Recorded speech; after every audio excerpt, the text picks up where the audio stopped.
Hai, saya Dr. Nazira dari Poliklinik Mary Prima Ampang.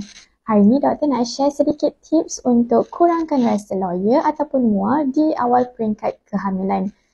Kenapa ada rasa mual ataupun kita panggil sebagai morning sickness? Ini adalah kerana perubahan hormon ketika ibu sedang mengandung. Tips yang pertama, makan secara perlahan-lahan.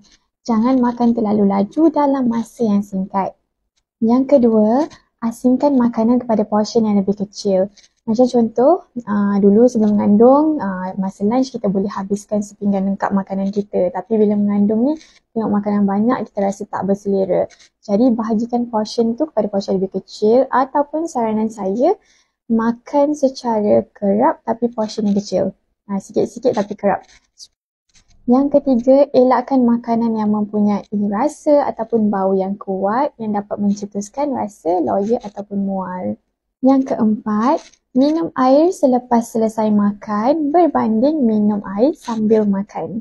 Yang kelima, elakkan perut kosong. Sebabnya contoh kalau kita skip sarapan, perut kita kosong daripada malam tadi sehingga waktu lunch akan mencetuskan rasa lebih loya.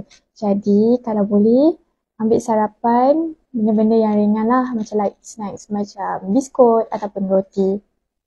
Yang keenam, kenal pasti bau ataupun rasa yang boleh mencetuskan rasa loya. Ada setengah ibu mengandung, dia tak boleh makan benda yang terlalu manis, benda yang berminyak ataupun yang pedas. Jadi cuba elakkan, cari apa yang serasi dengan tekak anda. Dan sekiranya anda langsung tidak boleh makan dan minum dalam tempoh 24 jam ataupun asyik muntah, segera dapatkan rawatan daripada doktor. Itu sahaja dari saya. Bye-bye.